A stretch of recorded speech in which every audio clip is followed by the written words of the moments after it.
Admission নেইনি আমি প্রথম। এইচএসসির পড়ার প্ল্যান ছিল যে চায়না যাব, পড়াশোনা করবো, বিজনেস করব।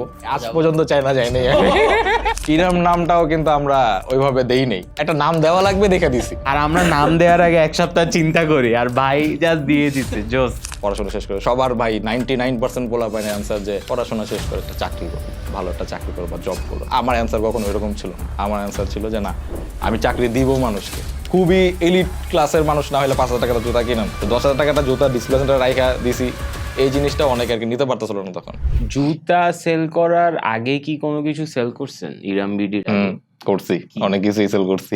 সেল করছেন? জুতা শুরু করার আগে ফার্স্টে যেটা শুরু করছি সেটা হচ্ছে আমাদের বিজনেসটা মেইনলি শুরু হয়েছে হচ্ছে করোনার মিডলে। ঠিক আছে, বিজনেস শুরু হওয়ার আগে অনেক গল্প আছে, সেটা একটু পরে আসতেছি। আগে প্রোডাক্টটা ইন্ট্রোডিউস করে নিই। সেটা হচ্ছে করোনার সময় আমরা ওই যে KN95 মাস্ক, এটার কিন্তু অনেক একটা ক্রেজ ছিল। তো চারপাশে আর কি মাস্কের দাম যে পরিমাণে বাড়ছে, 300 টাকা 350 টাকা পার পিস, আর পাওয়া যেতেছিল না এরকম। তো আমার একজন পার্টনার আছে, তো যার মাধ্যমে আমার বিজনেসে আসা, তার নাম হচ্ছে মেহেদি। তো আমাকে নক করলো যে তখন তো স্কুল কলেজ সবকিছু বন্ধ, আর তখন হচ্ছে সিডিসি করোনা তো মেইনলি 2019-এ মার্চ বা এরকম সময় লকডাউন একটা পড়ছিল আর কি। হ্যাঁ হ্যাঁ, 20-এ COVID-20 20-এ। তো আমাকে নক করছে। আমি 2019-এ এইচএসসি দিছি, এটা মেনশন করে নেই। আমি আপনার থেকে বাচ্চা অনেক ছেলে। অনেক ছোট। আমাদের থেকে আরো বেশি টাইম। আমরা দেখলে মানুষ বড় করে যে আমি বুড়া মানুষ। ঠিক আছে, তো আমাকে নক দিল যে ভাই আপনি তো ডেলিভারি কাজ করেন, তো ওয়াই নট আমরা একটা বিজনেস শুরু করি। আমি KN95 মাস্কের একটা সোর্স আছে আমার কাছে, আমি মাস্কগুলো আইনা দিই আর আপনি এগুলো ডেলিভারি ব্যবস্থা করেন। আমি উনি কে ছিল? আমার পার্টনার মেইনলি, তার পরিচয়টা দিয়ে নি। সে হচ্ছে আমার কলেজের এক ব্যাচ জুনিয়র। ওকে। আর আমাদের পরিচয় হয়েছে, আমি হচ্ছে গভর্নমেন্ট সায়েন্স কলেজ তেজগাঁ, ওখান থেকে পড়ছি। 2019-এ এইচএসসি দিছি, আর হচ্ছে 2018 ব্যাচে। আর মেহেদি হচ্ছে 2020 ব্যাচের। বুঝতে পারছি। তো ওর সাথে আমার পরিচয় হয়েছে সায়েন্স ক্লাবের মাধ্যমে। আমি অনেক ক্লাবিং করতাম, এইগুলোর সাথে জড়িত। মানে ক্লাবিং বলতে পার্টি ক্লাবিং না, ইউনিভার্সিটি? হ্যাঁ হ্যাঁ, সায়েন্স ক্লাব, সায়েন্স ক্লাব ভালোটা ভালোটা। সো আপনি ডেলিভারি বলতে ডেলিভারির বিষয়টা হচ্ছে আসতেছি, তোর সাথে আমার পরিচয় এখানে। আর ডেলিভারি বিষয়টা হচ্ছে আমি ফুড ডেলিভারি কাজ করতাম 2019 মানে এই সময়ের দিকে আর কি। ফুড ডেলিভারি কাজের সাথে যুক্ত ছিলাম। ওই যে ফুড পান্ডা, তখন সহজ ফুড নামে একটা ইয়া ছিল, ওটাতে একটু চার্জ বেশি দিত, পার ডেলিভারিতে 57 টাকা করে দিত, 55 টাকা করে দিত। সেই জন্য আর কি ওইখানে আর কি আমি গেছিলাম। আর যাওয়ার পিছনে রিজন হচ্ছে ফাইন্যান্সিয়াল অবস্থা ভালো না।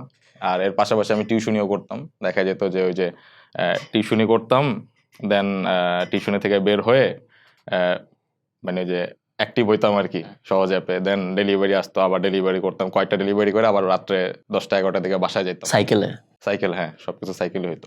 তো এই জিনিসটা আর কি আমার সার্কেলে অনেক, যে তমাল তো ফুড ডেলিভারি কাজ করে এই সেই। তখন আবার কলেজে যাওয়া হয়তো প্রায়, কারণ যে সায়েন্স ক্লাব করতাম, বিভিন্ন ফেস্ট নামাইতে হইতো এসব আলোচনা করতে। কলেজ শেষ হওয়ার পরও কলেজে যাতায়াত করা হইতো আর কি ক্লাবিং এর জন্য। তো ওইখান থেকে আর কি মেহেদিও জানতো, আমার ক্লাবে যারা ইমিডিয়েট জুনিয়র বা আমার সাথে যারা ছিল তারা সবাই জানতো। তো ওইভাবে মেহেদি অ্যাপ্রোচ করছে, ভাই আপনার তো ডেলিভারি কাজ, আর তখন তো সব বন্ধ, আপনার তো ডেলিভারি কাজ করেন, তো ওয়াই নট আমি একটা বিজনেস করি, আমি জাস্ট অর্ডারগুলো এনে দিব আর আপনি ডেলিভারির ব্যবস্থা করে দিবেন। তো এটা হচ্ছে ফার্স্ট প্রপোজাল আর কি, প্রফিট যা হবে 50-50 এরকম আর কি। তো এইভাবে আর কি আসছি। দেন মাস্ক কিনছে, ইনভেস্টমেন্টটা বলি ওইটাই ফার্স্ট ইনভেস্টমেন্ট, এছাড়া আমাদের পকেট থেকে আর টাকা যায় নাই। আমার পকেটে ছিল 500 টাকা, আর মেহেদি পুরা মাস্ক যা ছিল সব ওই কিনে দিছে। 7-8 হাজার টাকার KN95 মাস্ক কিনা আমার কাছে পাঠাইছে। আর পাঠানোর পর বলছে ভাই আমার কাছে তো আর টাকা নাই, পাঠাও দিয়ে একজন ডেলিভারি যাবে, আপনি জাস্ট দিয়ে টাকা নাই, কত 500 টাকা দিলে হইব নাকি? ভাই হইব, সমস্যা নেই। পরে আমি আর কি ওইটা রিসিভ করছি 500 টাকা, ওইটাই আমার ইনভেস্টমেন্ট পুরা এই এন্টায়ার বিজনেস। আর এক পয়সা আমার পকেট থেকে যায় নাই। এটা হচ্ছে একদম ইরাম বিডির এখনের স্টেজ একদম। আচ্ছা ওকে, একটা আসি। মাছটা আপনি বেচছেন কিভাবে? এটা অনলাইনে সেল করছেন? তখন পেজের নাম ছিল ডিফারেন্ট, তখন ছিল ডোরস্টেপ লজিস্টিক্স। এগুলো সবকিছু যে আমার পার্টনার মেইনটেইন করতো আর কি, আমি সব দেখতাম না। আচ্ছা, বাট অ্যাডমিন ছিলাম, দেখতাম মেসেজ টেসেজ কিরকম কি আসতো। ফেসবুক অ্যাড চলতো? ফেসবুক অ্যাড চলতো, হ্যাঁ। ওকে, মাস্কের অ্যাড প্যারা হইতো না? হ্যাঁ প্যারা হইতো। মানে ব্যান হয়ে যেত, অনেকগুলো পেজ ব্যান হয়ে গেছে, দেন একটার পর একটা পেজ খোলা হয়েছে। তো দেখা গেছে মানে যেই প্রোডাক্টটি আর কি ধরছি সেই প্রোডাক্টটি আর কি ফেসবুকের জন্য সুইটেবল ছিল না। এই জুতাও তো আমাদের কপি প্রোডাক্ট। ওইটাতে আসতেছি জুতাতে। আচ্ছা। সো মাস বেচলেন, ওইটা থেকে কিরকম প্রফিট করছেন? প্রথম দিকে প্রফিট, প্রথম যে লটটা পাঠাইছে সেটাতে মোটামুটি প্রফিট হয়েছে, যে তো একটা ক্রেজ ছিল মাস্ক ছাড়া কোনো জায়গায় যাওয়া যাবে না, মাস্ক পরতেই হবে, ঠিক আছে, এরকম মানে নো মাস্ক নো এন্ট্রি এরকম টাইপের যে কথাবার্তাগুলো লেখা থাকতো দরজায়, তো ওটা স্ট্রিক্টলি মেনটেন করা হতো তখন। তো তখন আর কি মাস্ক কিনতো মানুষ 300। মাস্ক সোল্ড আউট করছেন কয় ব্যাচ কয় লট? ওই এক ব্যাচ সেল করছি, দেন আবার একটু দেখা যাচ্ছে মাস্কের দামটা আস্তে আস্তে কমতেছে। আমরা যখন বিক্রি করা শুরু তখন 300 টাকা দিয়ে কিনে নেই, 250 টাকা 200 টাকা এরকম করে, রাইট। তো দেখেছে ওই লটটা সেল হওয়ার পর মানে দেখতেছি যে ভালোই সেল যাইতেছে, দেন করলাম কি আবার ওই যে বিভিন্ন গ্রুপে আর কি অনেকে হোলসেল করে, ঠিক আছে, যে এই এত পিস মাস্ক এত টাকা এরকম এরকম। তো দেখতেছে যে হোলসেল প্রাইসও কমতেছে আস্তে আস্তে। তো একটা বড় কোপ দেওয়ার চেষ্টা করছে, 100 পিস নাকি 100 বক্স, এক বক্সে হচ্ছে আপনার 8টা 10টা এরকম করে থাকতো সম্ভবত, ভুলে গেছি এখন তো মনে নাই। তো বাল্কে নিছেন? নিয়া দেখা গেছে যে নেওয়ার পরে দাম কমতেই রয়েছে আর মানুষ কিনতেছে না, ঠিক আছে। তো ওইভাবে মাস্কের বিজনেসটা একবারে শেষ হয়ে গেছে। তো একটা পর্যায়ে গিয়ে মানে আমার এক মানে ফ্রেন্ডের আপুর ফ্রেন্ড, তো তার মাধ্যমে আমি মাস্কগুলো সব সোল্ড আউট করছি কোনো মতে। তো ওইখানে আমার মানে 50-50 মানে লাভ লসের মানে কি হয়েছে বুঝি নাই তখন, মানে তখন মানে টাকাটা মোটামুটি বের হয়েছে আর কি, কিছুটা বের হয়েছে। দেন কি করা যায় চিন্তা করতেছিলাম, দেন আর কি সার্জিক্যাল মাস্ক তখন আবার চলা শুরু হয়েছে বেশি, ঠিক আছে। সার্জিক্যাল মাস্ক যে 5 টাকা দিয়ে আমরা যেগুলো কিনি, নীল রঙের মাস্ক হ্যাঁ, যেটা। নীল রঙের। তো ওইটারও একটা বাবল হয়েছে যে কিরকম যে অনেক রকম ফেক অর্ডার আসা শুরু করছে, যে এই 1 কোটি মাস্ক 2 কোটি মাস্ক বাল্ক অর্ডার, হ্যাঁ সিএম কস্ট এত, এই সে। আমি এগুলোর অনেক দৌড়াদৌড়ি করতেছি, আরে কই ফ্যাক্টরি কই যাই, এত পিসের মাস্ক অর্ডার আছে, মানে আমার ইনবক্সে মানুষ বলতে এত পিসের মাস্ক অর্ডার আছে বানাই দিতে পারবি কিনা, মাইন্ড সার্কেল, মানে সব জায়গায় এরকম একটা ক্রেজ উঠে গেছিল। তো এইটাও একটা বাবল টাইপেরই ছিল, একটা ফেক যে মেশিনারিজ কিনার যে একটা প্রোপাগান্ডা চালানো হচ্ছে চায়না থেকে, মানে বিজনেস তো হইতাছে না তাদের, সবকিছু তো অফ। তো এরকম একটা মানে একটা বলা যায় মানে ফেক নিউজ আর কি ছড়ায়, স্ক্যাম টাইপের ছড়াইছিল আর কি। তো এটা পরবর্তীতে বুঝতে পারছি, বাট কিছু মাস্ক সেল করছি আমরা, K95 মাস্ক সোল্ড আউট হওয়ার পর দেন এই সার্জিক্যাল মাস্ক দিয়ে আমরা কিছুদিন সার্ভাইভ করছি, মানে বিভিন্ন সোর্স থেকে এনে। এটা যখন হচ্ছে তখন আপনি তখনও ডেলিভারি করতেছেন? তখন ডেলিভারি করতেছি। ডেলিভারি মতো সব জায়গায় করতে পারি, তখন আমাদের ওই যে থার্ড পার্টি ডেলিভারি সার্ভিস নেওয়া আছে, যেমন লাইক রেড, তখন রেডেক্স আর কি অনেক পপুলার ছিল। ওয়েট, সো আপনি যখন বিজনেস আনেন তখন আপনি নিজেও কি মানে সহজ বা ফুড পান্ডায় ডেলিভারি করতেছেন? আপনি টিউশনও করতেছিলাম at the same time. So tuitions করাচ্ছেন, নিজে ডেলিভারি করছেন, আবার বিজনেসও করতেছেন, বিকজ সার্ভাইভ। হ্যাঁ, ওই স্টেজটা আমি স্টেজ হচ্ছে অ্যাডমিশন পিরিয়ড আর কি, অ্যাডমিশন প্রিপারেশন টাইম এরকম সময় আর কি। আমাদের তো এইচএসসি 2020-এর কথা বলতেছি। তো আমার ফ্রেন্ডরা আর কি যাইতো মানে পড়তে, আমি যাইতাম পড়াইতে, ঠিক আছে। আর পড়ানো শেষে যেতাম ডেলিভারি করতে, আবার ফাঁক দিয়ে বিজনেসও করতেছি।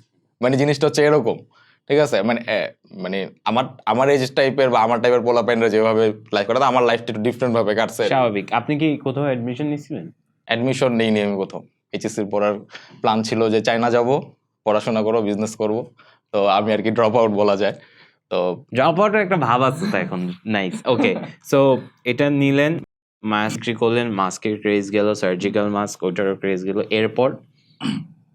আচ্ছা, তো এরপরে আসছে মানে দেখা যাচ্ছে কোনোটা দিয়ে আর কি মানে পকেট চলতেছে না আর কি, ঠিক আছে। মানে যে কাজ করতেছে ওটা দিয়ে আর কি চালাইতে হইতেছে, ঠিক আছে। তো দেন চাবির রিং বিক্রি করতে, কাস্টমাইজ চাবি রিং, ওই যে ছবি আইকা নাম দিয়া খোদাই করে যে সিএনসি মেশিনে লেজার কাট করে আর কি, ওইসব জিনিস আর কি বিক্রি। ওটা বেশি না, 1 মাস বা 2 মাস করছি আর কি।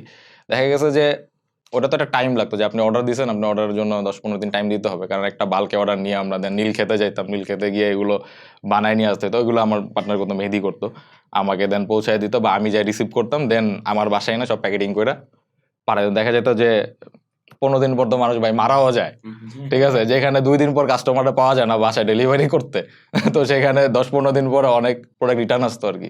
যদিও তারা অ্যাডভান্স করতো, বাট ওই যে ফোন রিসিভ করতো না এরকম।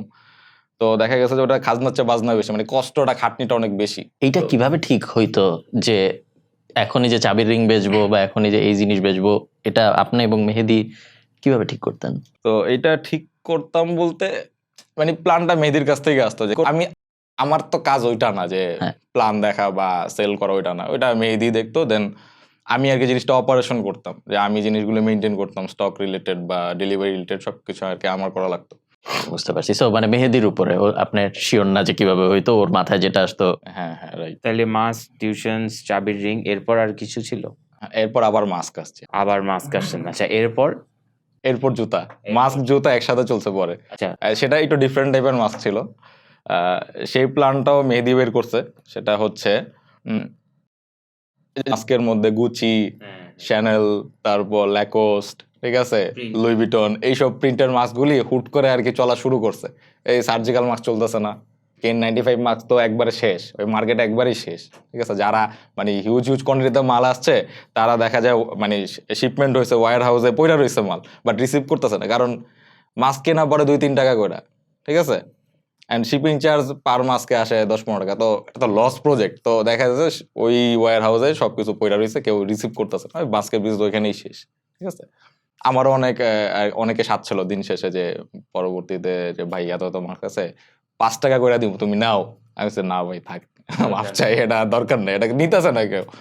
তো তখন ওই যে প্রিন্টেড ওই মাস্কগুলি, ব্র্যান্ডের প্রিন্টেড ওই মাস্কগুলিও আর কি ভালো ডিমান্ড ছিল। ওটা আমাদের ধরেন কেনা পড়তো হচ্ছে আচ্ছা, এগুলো সোর্স করতেন কি? এই সব বিভিন্ন গ্রুপের মাধ্যমে, ফেসবুকে তো আর কি, যে যে ঘাটের মানুষ সেই ঘাটেরই তো জিনিসগুলি ফিডে আসে আর কি। তো ওই টাইপেরই আর কি জিনিস। তো ওই তো পরে ট্রাই করছি যে হ্যাঁ এটা তো বিক্রি করা যায়, 250 টাকা 300 টাকা করে দিলে মানুষ কিনতেছে, বাট কেনা পড়তেছে 50-60 টাকা 70 টাকা, প্রিন্টের উপর ডিপেন্ড করে। প্রিন্ট সহই কিনতেছিলেন না কিনে প্রিন্ট? না, প্রিন্ট সহ, একবারে প্যাকেটিং সহ, একদম গুচি লেখা প্যাকেট ট্যাকেট করা অবস্থায় আপনি কিনতেছেন? প্রিন্ট করা, মানে সুন্দর অনেক।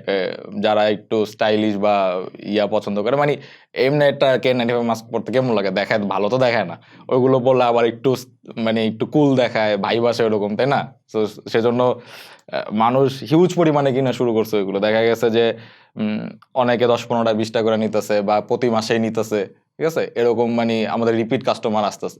বাট ওইটার আর কোনো মার্কেট মানে আর কোনো কম্পিটিটর ছিল না, ঠিক আছে। হোলসেল করতো একজন, এটা চিটাং থেকে আসতো সম্ভবত, আমার সঠিক মনে নাই। তো ওটার থেকে আমরা নিতাম, ওটাও ফেসবুক অ্যাডের মাধ্যমে বিক্রি করতাম, বাট ওটাও তো ওই যে ব্র্যান্ডেড প্রোডাক্ট, যার কারণে বেশি দিন সাস্টেইন করতে পারিনি। বিভিন্ন আপনার মনে আছে নাকি ভাই জানি না, আপনার সাথে আমার ফেসবুক অ্যাডের ঝামেলা নিয়ে কথা হয়েছিল। Right. হ্যাঁ হ্যাঁ হ্যাঁ, ওই মেহেদি কথা বলছিল আপনার সাথে, ওই বুট ক্যাম্পে আর কি অ্যাড হওয়ার মাধ্যমে। এই সেম প্রবলেম উনি মনে হচ্ছে ওনার উদ্যোক্তার পুরো জীবনই। এখনো আপনার সাথে জাকারবার্গ সাহেবের ঝামেলা আছে মনে হয়, কোনো একটা কিছু করলে অ্যাড আটকায় দেয় আপনার। অনেকগুলো পেজ গেছে আমাদের। আচ্ছা, সো মাস গেল, এরপর জুতা কেমনে আসছে? জুতা আসছে কি হবে, জুতাটা এটা আমার মাধ্যমেই আসছে, ঠিক আছে। আমার তো চায়না যাওয়ার প্ল্যান, মানে দিন শেষে যাই করি না করি আমার টার্গেট যে আমি চায়না যাব, ঠিক আছে। আমি পড়াশোনা করব এখানে, আমি বিজনেস করব, ঠিক আছে। এই ডেলিভারি করি বা এই করি যাই করি সবকিছু করি, আমার ওইখানে স্টাডি করব। আমি তো HSC দিয়ে বসে আছি, বিভিন্ন জায়গায় অ্যাডমিশন নিস, এক্সাম দিছি, বাট চান্স হয় নাই, ঠিক আছে। তো এরকম টাইপের একটা আর কি সিচুয়েশন ছিল, বা এরকম একটা মাইন্ডসেট ছিল যে আমি চায়না যাবো। তো চায়না যাওয়ার জন্য দিন রাত পরিশ্রম করতেছি, ডেলিভারি করতেছি, ঠিক আছে, ফুড ডেলিভারি করতেছি, প্রোডাক্ট ডেলিভারি করতেছি, টিউশনি করতেছি, ঠিক আছে। মাঝখান দিয়ে আমি আরেকটা বিজনেস করছি, সেটা হচ্ছে মাশরুম চাষ করছি, ঠিক আছে। এটা আবার আরেক ফ্রেন্ডের সাথে একটা এটা লং স্টোরি, তো এটা না বললাম। তো মাশরুমও চাষ করছি, লস হয়েছে আই এম অ্যাজিউমিং। লস হয়েছে। ওইখানে আমার ইনভেস্টমেন্ট ছিল না, ওইখানে আমি, বাট আমার খাটনিটা ছিল আর কি। আমি প্ল্যান দিছি যে বন্ধু এরকম করা যায়। আমার বড় ভাই করতেছিল তখন, আমার একটা ভাই আছে, বড় ভাই, আপন আর কি বড় ভাই। তো ভাই করতেছিল দেখে আমিও একটু ইন্টারেস্ট মানে আসছে আমার, যে আমিও তো করতে ট্রাই করে দেখি। ট্রাই করে। আচ্ছা, তারপর জুতারটাতে আসি। জুতারটায় আসি। তো চায়না যাওয়ার জন্য তো অনেক লবিং করতে হয়, যে কিভাবে যাবে ওটা তো না, তাই না, এই এজেন্সি ওই এজেন্সি। তো এরকম করতে করতে দেখা গেছে যে ফেসবুকে অনেক এরকম, কারণ সবকিছুর ভাই মিলবন্ধন হচ্ছে ফেসবুক, ওইখানে সবকিছুই পাওয়া যায়, ঠিক আছে। বিভিন্ন গ্রুপ দেখে যে আপনি একটা জিনিস পছন্দ করেন, ওটারও কমিউনিটি আছে ফেসবুকে। তো চায়না স্টুডেন্টের মানে বা ওই যে আহ, যারা পাঠায় আর কি, ঠিক আছে, বা যারা স্টুডেন্ট তাদেরও আর কি একটা কি এরকম গ্রুপ আছে। তো এরকম একটা গ্রুপ পাইছিলাম। তো গ্রুপে এক ভাইয়ের সাথে আর কি পরিচয় হয়েছে আমার, যে চায়নায় থাকে, বা ওই যে করোনার সময় আর কি রিটার্ন আসছে। ম্যাক্সিমাম মানুষ তো রিটার্ন এসে পড়ছে করোনার সময় চায়না থেকে, যারা স্টাডি করতো বাংলাদেশে। ওই ভাইয়ের সাথে আমার পরিচয় হয়। ভাইয়ের নাম হচ্ছে সাইফুল ইসলাম। তো বলা যায় এখন আমার মানে রক্তের ভাইয়ের মতোই আর কি সম্পর্ক হয়ে গেছে বর্তমানে। তো ওই ভাই দেখতেছিলাম যে কিছু প্রোডাক্ট আনে মাঝে মাঝে, আইনা আর কি সেল করার চেষ্টা করে অনলাইন। তো আমি আর কি একদিন নক করছি, মানে এমনি তো চায়না নিয়ে অনেক কথাবার্তা হয়েছে যে ভাই কেমনি কি যাবো না যাবো, কি করা লাগে, প্রসেস কি। তো এই নিয়ে এমনি একটা মোটামুটি একটা সম্পর্ক হয়েছে, মানে অত ভাই ভাই না, মানে আননোন সম্পর্ক হয় যেভাবে আর কি প্রথমে। তো বাইরে একদিন অ্যাপ্রোচ করছি যে আপনি তো প্রোডাক্ট আনতেছেন না, আমি একটু বিক্রি করে দিই, বিক্রি করে টাকা দিব আপনাকে, আমার কাছে তো টাকা নাই যে আমি কিনবো আপনার থেকে, ঠিক আছে, এরকম আর কি একটা অ্যাপ্রোচ করছি। দেন ভাই আর কি একটু অবাক হয়ে গেছে যে তো চিনি না জানি না তেমন একটা, ওটা দিব কি না দিব। দেন ওই করছে কি, আমার আরেকটা ফ্রেন্ড রে ভাই নক করছে, ঠিক আছে, ওর মাধ্যমে আর কি ভাইয়ের সাথে পরিচয় হয়েছে। হুম। তো ওই রে নক করছে যে ওর নাম হচ্ছে শুভ। তো বলতেছে শুভ, তমাল তো তোমার ফ্রেন্ড তাই না? যে হ্যাঁ। ওই তো আমাকে এরকম আর কি অ্যাপ্রোচ করছে, কি করা যায়?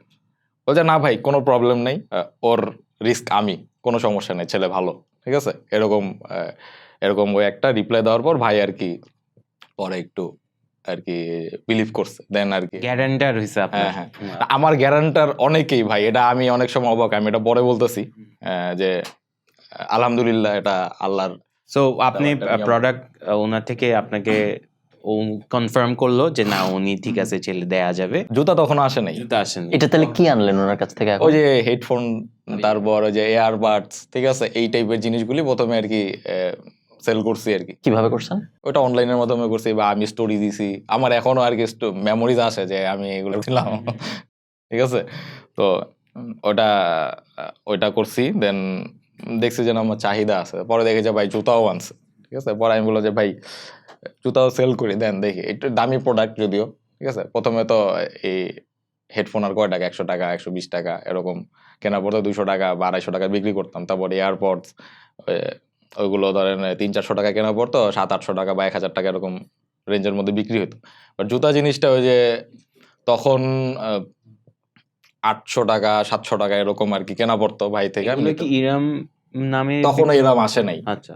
তখন এরকম আসে নাই, তখন যে ডোর স্টেপ লজিস্টিক্স বা এরকম টাইপের নাম দিয়ে আর কি আমরা 8-10টা পেজ খুলে ফেলছি, একটা যেতেছে একটা খুলতেছে।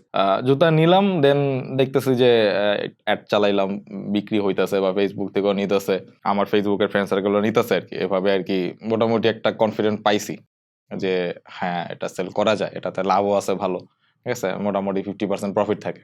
জিনিসটা কি এরকম যে জুতা আনছে ভাই কতগুলো, আপনি আনলেন, ছবি তুললেন, হ্যাঁ, তারপর ফেসবুকে পোস্ট দিলেন, অ্যাড দিলেন, বিক্রি হয়ে গেল? বিক্রি করে বাইরে টাকা দিয়ে দিত। কিরকম অ্যাড ছিল? অ্যাডের ব্যাপারে ভাই আমি কিছু জানি না, এটা টোটালি আমার পার্টনার দেখে আর কি। মানে কি এরকম But ছবি দিত? আমি তুলতাম সব, ও জাস্ট হাতে ধরে ছবি তুলতাম, বা এই যে দেখা যায় দেওয়ালটা ভালো, সাদা দেওয়াল, এমন করে হাত ধরে ছবি তুলতাম, বা দরজার পিছে ছবি তুলতাম, আর অ্যাড ব্যান খাইতো আরেকটা পেজ। আরেকটা পেজ খুলতাম, ঠিক আছে, এরকম। তো এইভাবে আর কি চলতেছে। মনে হয় 40-50 পেজের অ্যাডমিন ছিলেন তাহলে? এত না, অনেকগুলো 10-15-20টা এরকম হবে, ঠিক আছে। অনেক পেজ তো মানে নামগন্ধ চলে গেছে, নাই। শিওর, মানে আমি শিওর অনেক পেজ অ্যাড রেস্ট্রিক্টেড হয়ে পড়ে আছে, সেগুলো মানে টুকটাক ফলোয়ার পড়ে আছে, রান করতেছি না আমরা। ওকে। সো আমরা জুতা পাইছেন, জুতা ছবি তুলতেন, পেজে অ্যাড দিতেন, ব্যান হইতো আর বেচতেন, এরকম একটা মিক্সের মধ্যে চলতেছে। এরকমই আর কি চলতেছিল, তাছাড়া তো উপায় নেই, মানে ব্যবসা তো করতে হইব, ঠিক আছে, মানে পকেট তো খরচ চালাইতে হইব, এরকম আর কি একটা ইন্টেনশন ছিল যে যতগুলোই পেজ ব্যান হোক মানে খুলবই, আরেকটা খুলে আরেকটা চালাবো, আরেকটা খুলে আরেকটা চালাবো, এরকম। এই কাজগুলি আমার পার্টনার দেখতো, আর আমি তো এই যে অর্ডার পড়তো, আমার বাসা থেকে ভাইয়ের বাসা মোটামুটি 3-4 কিলোমিটার দূরে এরকম। তো আমি ওই যে সাইকেল তো ছিল তখনও, সাইকেল নিয়ে যেতাম, দুই পাশে দুইটা আর কি যে বাজারের ব্যাগ ঝুলাইতাম, যাইতাম যে পরে ফোন ভাইয়ের বাসার নিচে গিয়ে ফোন যে ভাই এই সাইজ এই কালার অর্ডার পড়ছে, তাড়াতাড়ি নিয়ে আসেন, ঠিক আছে। পরে ভাই নিয়ে আসতো, আধা ঘন্টা 1 ঘন্টা সময় নিত, মানে তো গুছাইতে সময় লাগে। নিয়ে আসতে পরে বাজারে ব্যাগে ভরতাম, পরে টুন টুন টুন টুন করতে করতে আমি আবার বাসায় যেতাম। আমার বাসা আবার 6 তলায়, সিঁড়ি দিয়ে 6 তলায় উঠতাম, ওইটা আবার প্যাকিং ট্যাকিং করতাম, কইরা আবার যে ডেলিভারি সার্ভিসে দিতাম বা আশেপাশে ডেলিভারি থাকে সাইডে বাইরে হয়ে যেতাম। এভাবে আর কি চলতেছিল দিনগুলি। দেন একটা আমাদের যখন মোটামুটি একটা প্রফিট জেনারেট হলো, দেন আমরা একটা প্ল্যান করলাম যে ওয়াই নট আমরা এটা ইনভেস্ট করি। কত মোটামুটি প্রফিট জেনারেট হইলো, মানে কত টাকা জেনারেট হইলো? মনে হয় পকেটে তখন অ্যারাউন্ড 20,000 টাকার মতো ঢুকছে, কম বেশি এরকম। তো তো ওই টাকাতে তো আর ইনভেস্ট করা যায় না, বাট আমাদের একটা ইন্টেনশন ছিল যে আমরা ইনভেস্ট করবো, এখন ওইভাবে সেল করবো না। তো দেন আর কি আমরা সবকিছু করলাম যে হ্যাঁ চায়নাতে এই প্রোডাক্টের দাম এত অ্যাকচুয়ালি, তাহলে আমাদের একটা মোটামুটি পরিমাণের প্রোডাক্ট আনতে আমাদের এত টাকা লাগবে। মানে আপনার ডিরেক্ট আনবেন, হ্যাঁ রাইট, ভাই আর কি করে দিবে ভাইকে দিয়ে সবকিছু, আনবেন, বাট আপনি সবকিছু করে দেবে, বাট এটা আর কি ডিলটা ডিফারেন্ট আর কি, ঠিক আছে। তো দেখা গেছে যে আমাদের টাকা তখনও শর্ট ছিল। তো মেহেদি করছে কি তার একজন ফ্রেন্ডের থেকে প্রায় 30,000 টাকাকে আর কি ইনভেস্ট নিছে, মানে প্রফিট শেয়ার এইভাবে আর কি, মানে সুদ টাইপের না বা ওই ইন্টারেস্ট টাইপের না, ওই প্রফিট শেয়ারের মাধ্যমে আর কি, যে হ্যাঁ আমাদের এরকম এরকম প্রফিট হইলে এরকম এরকম আর কি তুই পাবি। তো তখন সেই ইনভেস্টর 30,000 টাকার মতো মনে ইনভেস্ট করছে, আর আমাদের টাকা মিলে 40 বা 50,000 টাকার এরকম আমরা একটা ইনভেস্ট করে ফার্স্ট একটা শিপমেন্ট নামে, সেটা হচ্ছে 2020 সালের নভেম্বর বা ডিসেম্বর এমন সময় আর কি আমাদের শিপমেন্টটা আসছে। 40,000 টাকার শিপমেন্ট, 50,000 টাকা, 40 থেকে 50,000 টাকার। 40 থেকে 50, সরি, হ্যাঁ। 40 থেকে 50,000 টাকার শিপমেন্ট, মানে কতগুলা জুতা তখন হতে পারে? তখন তো যে কম দামি জুতা বিক্রি করতাম ওগুলো পার পেয়ারে ধরেন 900 টাকা 950 টাকা এরকম পড়ছিল। 50-60 জোড়া হবে আর কি।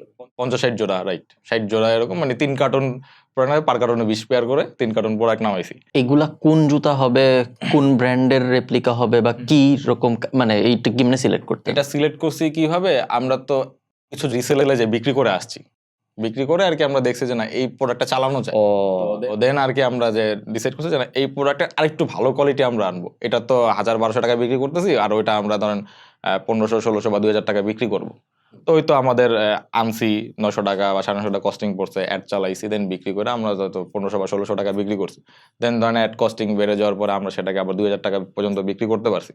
সো আপনার আগের এক্সপিরিয়েন্স হচ্ছে কি চলছে, ওইটা দিয়ে আপনি ওটা বুঝছেন দিয়ে কি আমরা আনতে হবে। একটা- স্মার্ট। হ্যাঁ, ওটা দিয়ে আমরা একটা ডিসিশন নিছি যে কি করা যায়। তখনও কি ইরামবিডি নাম হয়েছে না এখনো লজিস্টিক্স? তখনও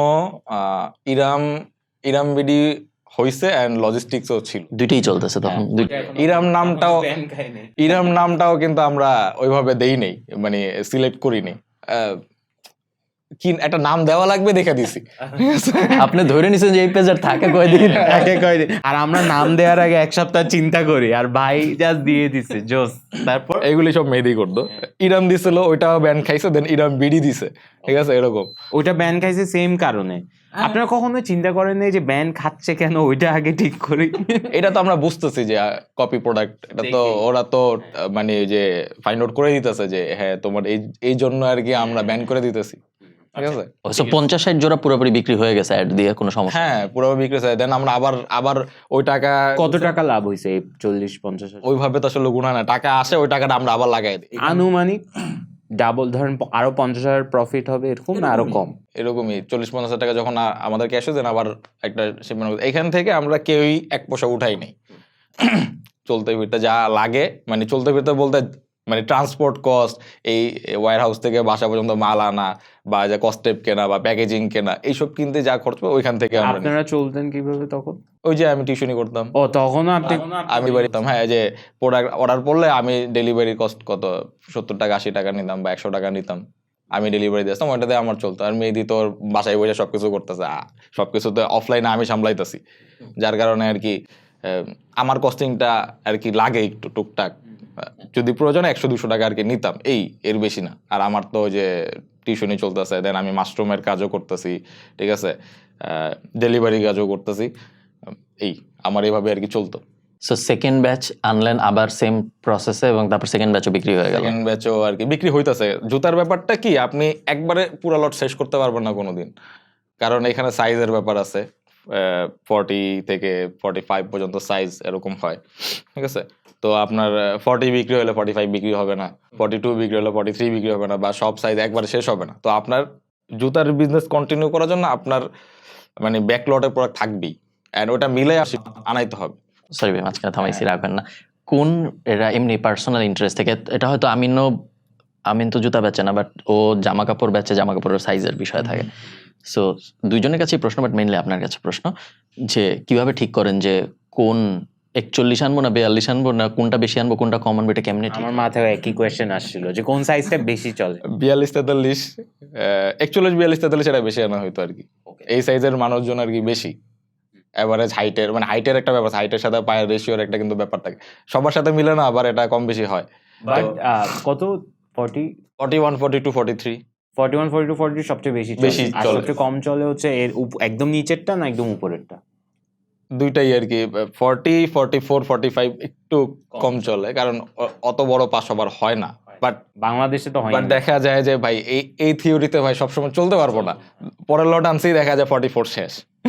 বাট একটা আন্দাজ করলে আপনাদের সবচেয়ে বেশি হচ্ছে 41 ওইভাবে আর কি 42 অ্যাজাম্পশন করে আনা হয়। এটা তো মানে আমি তো প্রি অর্ডার নিতেছি না যে ধরে আনবো, হ্যাঁ ভাই 10 জন 42 অর্ডার করছে, 10 জন 45 অর্ডার করছে, নিয়ে আসি, এরকম না। আমরা তো স্টক করে বিক্রি করতেছি, সো দিন শেষে আমার কিছু লট পয়টা থাকবে, এটা স্বাভাবিক। ওকে, নাইস। এই যে ব্যাপারটা, সো ধরেন অনেকগুলো অ্যাঙ্গেলের প্রশ্ন আছে। So, প্রথম সহজ যে প্রশ্নটা ওটা আগে করি, যে এইরকম যখন আপনার ইরাম বিডি ছিল না, তার আগের পেজও ছিল না, এমনি এক ভাইয়ের কাছ থেকে আপনি ধার না, মানে আপনি নিয়ে আসলেন যে আমি বেচি, রিসেল, হ্যাঁ, ওইভাবে নিয়ে এসে বেচলেন। তখন যারা কিনছে, পরে যখন পেজ খুলে দুজন মিলে গুছায় শুরু করলেন, তখন কি তারাই মানে রিপিট অর্ডারই কি রিপিট অর্ডারও হয়েছে অনেক। কিরকম হবে রিপিট? দেখা যায় যে হান্নান ভাই নিল, পরে ভাইটা দেখে জুতাটা তো ভালো নাইস, পরে ফারহান ভাই বললো যে কই থেকে নিছস, হ্যাঁ, ঠিক আছে, দাম এত, হ্যাঁ দাম তো ভালোই, এরকম mouth to mouth, word of mouth থেকে। ওয়ার্ড অফ মাউথ তো ঠিক রিপিট হইলো না। রিপিট বলতে আমি বলতেছি যে সেম মানুষ একটা জুতা কিনছে, তারপর জুতা তো মানুষ মানে দেখা যায় যে যেহেতু এটা রেগুলার ইউজের একটা, তখন ওইভাবে ধরেন ফ্যান বেস বা ট্রেন্ডি জিনিস ওরকম ছিল না, এটা ছিল একটা নিড, বেসিক নিড। তো বেসিক নিড মানুষ একটা জুতা না ছিল একটা জুতা কিনে না, ঠিক আছে। এটা তখনও তো কোভিড চলতেছে, তাই না? না, কোভিড মানে চলতেছে, এটা তখন আর কি মানতেছে না কেউ, মানুষ মানে দুনিয়ার সব কাজই করতেছে, বা মানে হাট বাজার করতেছে, সবকিছু করে, অফিস আদালত করতেছে, কিন্তু স্কুল কলেজ চলে না, ঠিক আছে, সব অনলাইন, ঠিক আছে, এরকম কোভিড চলতেছিল। এই জন্য আমি জিজ্ঞেস করলাম যে কোভিড এর সময় হঠাৎ করে একটা জুতার মতো ব্র্যান্ড, যেটা ধরেন বাইরে পড়তে হয়, ওইরকম একটা জিনিস আপনি ধুমায় বিক্রি করে যাইতেছেন এবং কোনো সমস্যা হইতেছে না, ওই কারণে আমি জিজ্ঞেস করলাম যে তোকে বাইরেই হইতে চায় না, তো তখন জুতা কিনতে ছিল না Covid. To answer your question, okay, so প্রথম লট দ্বিতীয় লট হয়ে গেল ইরাম বিডি, এরকম করে চলতেছিল আর কি। লটের তো হিসাব বলতে পারবো না, এরকম করে চলতেছে, হ্যাঁ, ঠিক আছে, চলতেছে। দেন আমাদের তখন পর্যন্ত আপনার চায়না যাওয়া হয় নাই, তখনও কি মাথার মধ্যে ঘুরতেছে যে চায়না যাওয়া? পর্যন্ত চায়না যায়নি। আই হাই, ওনার স্বপ্নটাই পূরণ হয় নাই এখনো, আই হাই, নাইস, ওকে। আমার স্বপ্ন কিন্তু আরেকটা ছিল, সেটা বলবো। আচ্ছা, আমার স্বপ্ন ছিল, আমি বেসিক্যালি এই যে স্কুল কলেজ থেকে আমি যে কো কারিকুলার অ্যাক্টিভিটিস এর সাথে জড়িত ছিলাম, লাইক প্রজেক্ট বানানো, ঠিক আছে, আইটি রিলেটেড বা রোবট টোবট, এই সব কাজ আমি করতাম, ঠিক আছে। তো আমার আর কি এটা নিয়ে ইন্টারেস্ট ছিল। আমি ধরেন এই যে রোবট কম্পিটিশন হইতো, বা ওই যে লাইন ফলোইং রোবট, বা সকার বট, বা এই যে রোবট, মানে এইসব টাইপের আর কি। আপনি কি কখনো বানাইছেন স্মার্ট শহর? না, এইগুলাই বানাই না, এইসব মানে থার্ড ক্লাস প্রজেক্ট আমি কোনোদিন করি না। পানি দিয়ে লাইট অন হয়, আমি ওগুলো একবার বানাইছিলাম, আর্টের সিস্টেম। ভাই আমাদের বাংলাদেশে সায়েন্স বেসড গুলোতে মানে এই যে স্মার্ট শহর, পরিকল্পিত শহর, এইগুলি মানে এখন পর্যন্ত চলতেছে, এগুলি মানে এত লেম প্রজেক্ট। আবার গেস্ট যায় বলে এটা হইলে তো আমাদের দেশের উন্নতি হবে, এইগুলি। ওয়েট দাঁড়ান, আমি খুবই ইন্টারেস্টেড আপনার ইরাম বিডি নিয়ে। আপনি সেকেন্ড লট থার্ড লট দিচ্ছেন, এর আগে মানে কখন বুঝছেন যে কি রে, এটা তো আমার থেকে অনেক বড় হয়ে যাচ্ছে, মানে ওই পয়েন্টে কি ছিল?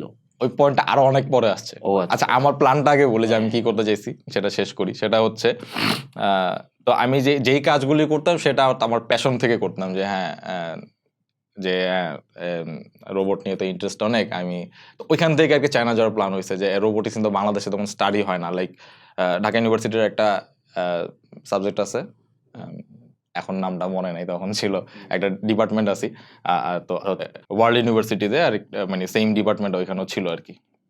এই বাংলাদেশে 2 জায়গায় আর কি পড়ায় এই মানে স্পেসিফিক ভাবে এই সাবজেক্টটা, আর কোথাও নাই। নিজের থেকে ইন্টারেস্ট নিয়ে আর কি করতে হয় এই জিনিসগুলি। তো আমার প্ল্যান ছিল যে চায়না, সবকিছু তো চায়না থেকে আসতেছে, পার্টস রিলেটেড সবকিছু তো চায়না থেকে, তো আমি চায়না যাবো আর কি, মানে তখন থেকে আর কি মাইন্ড সেট হয়েছে আমার যে আমি চায়না যাবো। তো আমার প্ল্যান ছিল যে হ্যাঁ, আমি আবার ওয়ার্কশপও নিতাম, সায়েন্স ক্লাব করতাম, ওখানে ওয়ার্কশপও নিতাম যে কিভাবে তুমি রোবট বানাবা, কিভাবে কোডিং করতে হয়। কিন্তু আমার কিন্তু তখন পর্যন্ত আমার কম্পিউটার বা ল্যাপটপ ছিল না, আমি আরেক ফ্রেন্ডের বাসায় গিয়ে করতাম এসব কাজ। ঠিক আছে, কোডিং টোডিং, যে আরডিনো, উনো, তারপর ন্যানো, এইসবগুলো ছিল, ওইগুলোতে আর কি কোডিং করতে হইতো। ঠিক আছে, তো তখন পর্যন্ত আমার ল্যাপটপও ছিল না, বাট আমি রোবট কম্পিটিশন সবগুলো, মানে 8-10টা কম্পিটিশনের সবগুলোতে আমি হয় ফার্স্ট হয়েছি, সবগুলো মানে হয় ফার্স্ট হয়েছি না সেকেন্ড হয়েছি। ঠিক আছে, মানে প্রাইজ নিয়েই আসছি এরকম। তো আমার প্যাশন আর কি ওইটা ছিল যে আমি এই জিনিসটা করব, বা এটা নিয়ে আমি বিজনেস করব। আমার আর কি চাকরি করার কোনোদিনও প্ল্যান ছিল না। স্কুল কলেজ যখন টিচাররা জিজ্ঞাসা করতো যে বড় হয়ে কি করবা, পড়াশোনা শেষ করে, সবার ভাই 99% পোলাপাইনের অ্যান্সার যে পড়াশোনা শেষ করে একটা চাকরি করব, ভালো একটা চাকরি করবো বা জব করবো। আমার অ্যান্সার কখনো এরকম ছিল না। আমার অ্যান্সার ছিল যে না, আমি চাকরি দিব মানুষকে। শুরু থেকে স্কুল লাইফ থেকে আমার মাইন্ডসেটটা এরকম ছিল। তো রোবট নিয়ে আমার প্ল্যান ছিল যে আমি যেহেতু আমি ওয়ার্কশপ নিতেছি, পোলাপাইনদের শিখাইতেছি যে তুই কিভাবে রোবট বানাবি, এভাবে এভাবে এভাবে করতে হয় জিনিসগুলি। তো আমার প্ল্যান ছিল যে বিভিন্ন স্কুল কলেজে এরকম প্রোগ্রাম অ্যারেঞ্জ করে বা ওয়ার্কশপ অ্যারেঞ্জ করে আমি সব কিছু ইকুইপমেন্ট প্রোভাইড করব, সবাইকে রোবোটিক্স শিখাবো যে মানে যেই জিনিস আমি যেই লেভেলে করছি, এখন ভার্সিটি 3rd ইয়ারে গিয়ে মানুষরা এইগুলি করতেছে আর কি, সেম জিনিস করতেছে। আচ্ছা ওয়েট, আমার এটা একদমই ইন্টারেস্ট নাই রোবটস এর ব্যাপারে, আমি জুতা বেচতে চাই। সো আপনার কয়টা লট গেল? 4-5টা লট গেল, রাইট? আস্তে আস্তে প্রফিট হওয়া শুরু করলো। কখন টাকা বের করলেন? কোন লটে গিয়ে টাকাটা বের করলেন? 4টা 5টা? কখনো বের করিনি, আমরা অনেক পরে গিয়ে টাকা বের করছি। সো এর মধ্যে আপনি সাইডে যা যা করতেছেন, টিউশনস? হ্যাঁ, চলতেছিল, সবই চলতেছিল। দেন কয় বছর চলছে এটা? 2023-22-এর মিডল বা লাস্ট পর্যন্ত চলছে। 3 বছর ধরে আপনি ব্যবসা করছেন। ডেলিভারিও কি 3 বছর করছেন? ডেলিভারিও করছি। ডেলিভারিও 3 বছর করছেন, টিউশনসও 3 বছর করছেন, রাইট। আর এখানে জুতা লাস্টে এসে জুতা আর মাস, জুতা মেইনলি ফোকাস। জুতা মেইনলি আর কি। ওকে, কয়টা লট গেল সেটার হিসাব নাই, বাট দেখা গেছে যে রাফলি 15-20টা লট। তো আসলে দেখা যায় প্রথমে তো ছোট লট থাকে, যে 60 পেয়ার আনছি, দেন হয়তো একটু বাড়ায় আনছি, দেন পরের লটে আরো বাড়ায় আনছি, দেন পরের লটে আরো নতুন একটা প্রোডাক্ট ইন্ট্রোডিউস করছি, মানে এইভাবে চলতেছিল। পরের লটে আমরা আরো 5টা নতুন প্রোডাক্ট ইন্ট্রোডিউস করছি। ঠিক আছে, দেন আর কি আস্তে আস্তে আমরা ওই যে জুতা যে একটা নিড, ওই নিড থেকে ফ্যাশনে এসে পড়ছে, বা একটা বলা যায় যে ফ্যান বেজে এসে পড়ছে যে না, এই জিনিসটা লঞ্চ হয়েছে, জিনিসটা আমার লাগবে। আচ্ছা, এটা কেন হয়েছে? এটার পিছনে কিছু রিজন, সেটা আমি আসতেছি। তখন কি ভাই আপনাদের অলরেডি অফিস আছে, নাকি এইসব জুতা এনে বাসায় রাখেন? প্রথম তাহলে শুরুর কাহিনীটা বলি। তো যখন ওই যে ফার্স্ট লটটা আমি আনছিলাম, হ্যাঁ, 3 কার্টন মাল, এটা হচ্ছে 60 পেয়ারের জুতা।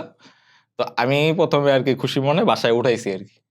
ঠিক আছে, 3 কার্টন পরে বাসায় উঠেছে। আম্মু দেখা খুশি হয়েছে, ছেলে চায়না থেকে 60,000 টাকার প্রোডাক্ট আনছে, সরি 50,000 টাকার প্রোডাক্ট আনছে।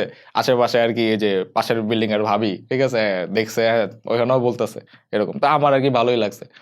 পরে ওই দিনই আবার দুপুরে আম্মুর সাথে কিনে একটা যাচ্ছে আমার, ঠিক আছে, কথা কাটাকাটি হয়েছে।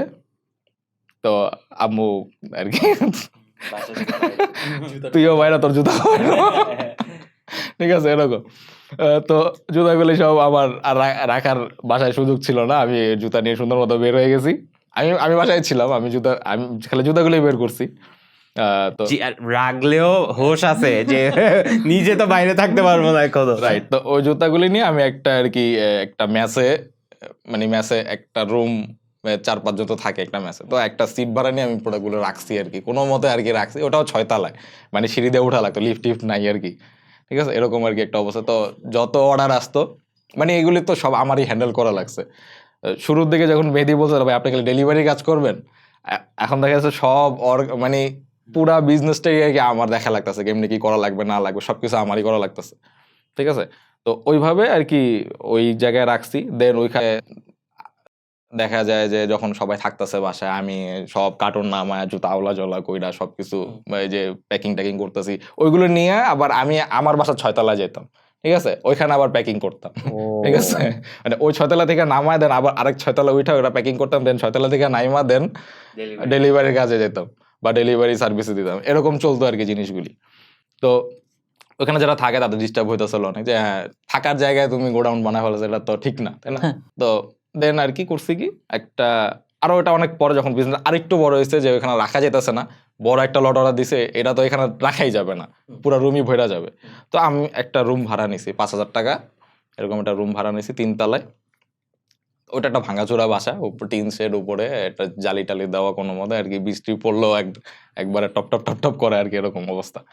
তো ওইখানে আর কি বলা যায় যে প্রায় 20-30 কার্টন মাল আজকে, মানে একবারে না মাল 40 মাল, ওটা একটা বড় মোটামুটি বড় শিপমেন্ট ছিল। আর এটা 200-300 পেয়ার এরকম, আরো বেশি না, 200-300 পেয়ার না, 400-500 পেয়ার এরকম ছিল।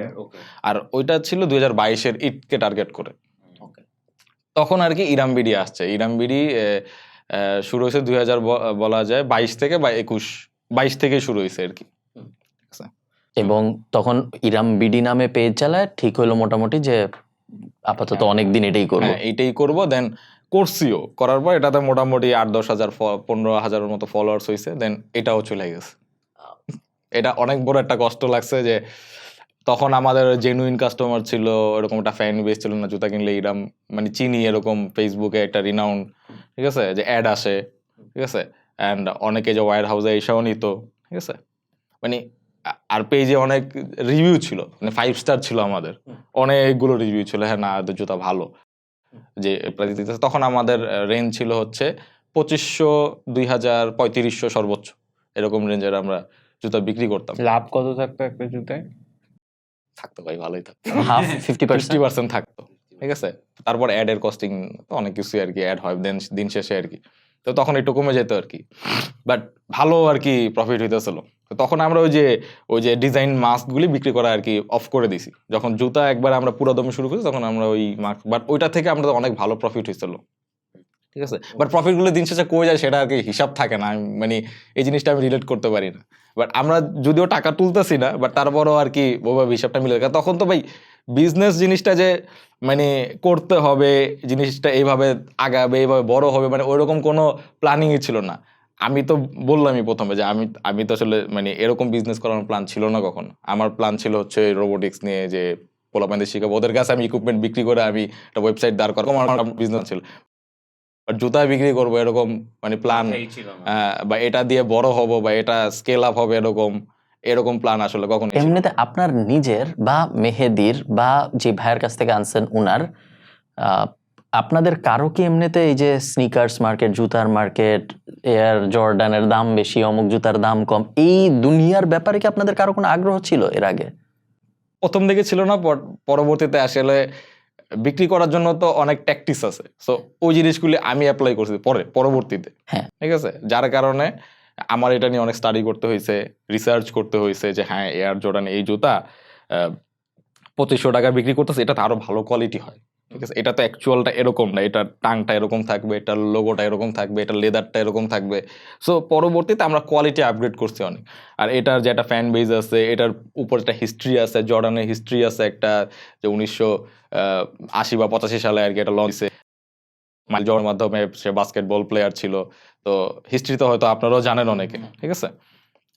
তো এইভাবে একটা কন্ট্রোভার্সিয়াল মোমেন্টে আর কি নাইকি আর জর্ডানটা আর কি রিলিজ হয়েছে, আর এটা তখনই আর কি উঠছে, ঠিক আছে। তো এই জিনিসগুলো অনেকেই জানতো না, দেন আর কি আমি এইগুলো স্টাডি করছি, কোন জুতা কখন রিলিজ হইতেছে, এই 2022-এর সবচেয়ে হিট প্রোডাক্টগুলো কি কি ইন্টারন্যাশনালি রিলিজ হইতেছে, অ্যান্ড এগুলো স্পেশালিটি কি, এটা কোন পারপাস ইউজ হইতেছে, কোন সেগমেন্টের জন্য এটা হইতেছে, সবকিছু আমার রিসার্চ করা লাগছে তখন থেকে। আজকে ধরেন কথার কথা, সবচেয়ে বড় জনপ্রিয় এখন বাস্কেটবল প্লেয়ার কে ধরলাম, লেব্রন জেমস আর নাইকি একটা জুতা লঞ্চ করলো আজকে, এবং ব্যাপক জনপ্রিয় হইল আমেরিকান মার্কেটে, অনেক মানুষ কিনতেছে, সবাই পাগল হয়ে যাচ্ছে অনেকটা। কোলাবোরেশন করতে হবে তো, ওনারা কোলাবোরেশনই করতেছে, কোলাবোরেশন করলে জিনিসটা পপুলার হবে। কোলাবোরেশন করছে, পপুলার হয়েছে, ঠিক যেরকম জর্ডান সিরিজ হয়েছে সেরকম লেব্রন জেমসের একটা সিরিজ।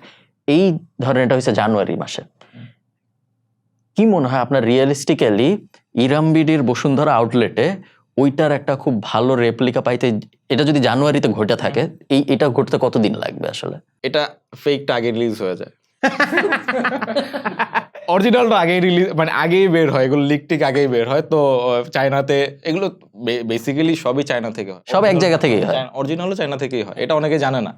ভিয়েতনামেও হয় কিছু, বাট এগুলো রানিং সেগমেন্ট পারপাসে যেগুলো তৈরি হয় সেগুলো ভিয়েতনামে হয়, বাট এই জর্ডান বলেন, এয়ারফোর্স বলেন, সব কিছু চায়নাতে হয়।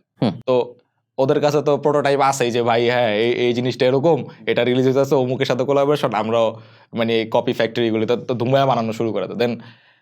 আর আমি তো আগে থেকেই জানি যে হ্যাঁ এই জিনিসটা হইতে যেতেছে, কারণ আমার রিসার্চে রাখতে হয়, ঠিক আছে। কারণ আমার বিজনেসটা ওইভাবেই পরবর্তীতে গ্রো হয়েছে, এইভাবে ফ্যান বেস ধরে আর কি, যে মানুষের জুতা যে প্রয়োজনীয় থেকে কেনার চেয়ে বেশি ওই যে ওই ফ্যান বেজে বা ওই মানে কোলাবোরেশন বা এই যেই সব জিনিসের জন্য আর কি ক্রেজি হইতাছে মানুষজন, সেটার জন্য কিনে যে হ্যাঁ ওটা ওইখানে হইতাছে, ওটা তো পাইতেছে না বাংলাদেশে, তো কি করবে, একটা ফেক 1:1 গ্রেড আমি জিজ্ঞেস করছিলাম যে জুতাগুলো বিক্রি হওয়ার কারণ কি ডিজাইনটা নাকি কোলাবোরেশনটা? বিকজ লেব্রন জেমস বা এরকম কয়টা জুতা বিক্রি হয়? এখন দেখা যায় যে সবাই তো আসলে কোলাবোরেশন বুঝে না, ওটা খুবই নিশ, খুবই কম মানুষ যেটা বুঝে। দেখা যায় যে একটা পিঙ্ক কালার জুতা, আমার পছন্দ পিঙ্ক কালার জুতা, আমার অনেক পছন্দ। আমি এখন পিঙ্ক কালার জুতা অনেক হাই লেভেল একটা কোলাবোরেশন হচ্ছে কারো এক্স পার্সনের সাথে, ওটা আমি যদি বাংলাদেশে আনি ওটা কিন্তু কিনবে না। কিনবে যারা বুঝে তারা কিনবে, বাট দেখা যায় যে ওইটা অনেক স্লো প্রোডাক্ট হবে আমার। বাট দেখা যায় কোলাবোরেশনও হাই, ডিজাইনও হাই, কালার ওয়েটাও ডিসেন্ট, মানুষ একবারে ধুমায় কিনা শুরু করে ওইগুলো। সো কালার ওয়েটা মেনিশনটা মেইন। কালার ওয়েটাও ডিপেন্ড করে এটা, কালার ওয়েটাও ডিপেন্ড করে। সো কালার ওয়ে মোস্টলি স্টাইলটাই ইম্পর্টেন্ট, আর এটার ব্যাক স্টোরি কেয়ার করে না। স্টাইল এন্ড হচ্ছে রিলিজ, যে নিউ রিলিজের নিউ টয়েস এরকম আর কি আমাদের পোস্ট যায়। আমার জুতা নিয়ে অনেক প্রশ্ন আছে, আমি একটু পরে করবো। আপনি আমাকে বলেন প্রথম স্টোর কবে দেওয়া হইলো, কেন ভাবলেন প্রথম স্টোর দিবেন, এবং স্টোরের ইকোনমিক্স একটু বলেন যে কত টাকা লাগছিল দিতে। এটা বলতেছি। তো এইভাবে রিসার্চ বেজে আমরা প্রোডাক্ট আনা শুরু করছি। দেখা যাচ্ছে যে যে লো কোয়ালিটিগুলির প্রোডাক্ট আনতেছি, যেগুলো আমরা শুরুতে 1500, 2000, 2500 টাকা পর্যন্ত বিক্রি, সেইগুলোর আমরা পরবর্তীতে 2022-এর লাস্টের দিকে আমরা আর কি হাই কোয়ালিটিগুলো আনা শুরু করছি, ঠিক আছে। যেমন একটা জুতা ছিল, সেটা হচ্ছে এয়ার জর্ডন 1 ডিওর, ঠিক আছে, ডিওর সাথে কোলাবোরেশন করা, সেটার অরিজিনাল রিলিজ প্রাইস ছিল $2000। আর এটাও আবার মানে যে লটারি করে আর কি মানুষজন কিনতে হয়েছে, ঠিক আছে, একবারে পায় নাই, কারণ লিমিটেড পেয়ার, কত সম্ভবত 8,800 পেয়ার নাকি এরকম, মনে নেই আমার অ্যাকচুয়ালি, এরকম আর কি পেয়ার রিলিজ হয়েছিল। তো ওই প্রোডাক্টটা আমরা কপিটা মানে এক মিডিয়াম কোয়ালিটি কপি এনে আমরা 3500 টাকা বিক্রি করতাম, ঠিক আছে, 2022 সালের দিক। দেন মনে হইলো যে না, এই জুতাটা তো আমাদের এমনি অনেক ডিমান্ড, লো কোয়ালিটি কপিটাও ভালো চলতেছে, ঠিক আছে। দেন চিন্তা করলাম যে এটার একবার হাইয়েস্ট কোয়ালিটিটা আমরা আনবো, সেটা প্রাইস অনেক, কিন্তু প্রায় 6,000-7,000 টাকা লাগে যেত এক পেয়ার কিনতে তখন। আর আমাদের কিনতে এক পেয়ার, আর আনতে গেলে মিনিমাম 1 কার্টন আনতে হবে 12 পেয়ার, তখন ওইগুলোর রেশিও 12 পেয়ার আর কি 1 কার্টন হয়, বক্সও অনেক বড়, ঠিক আছে। 8,000 টাকার মতো না, 12 প্লেয়ার 6,000। তখন 80,000 টাকা ম্যাটার না, তখন হলো যে আমার এই ইনভেস্টটা এখানে যেতেছে এত হাই কোয়ালিটি প্রোডাক্টে, যেগুলো আমরা করি বা বেচি নিয়ে আগে।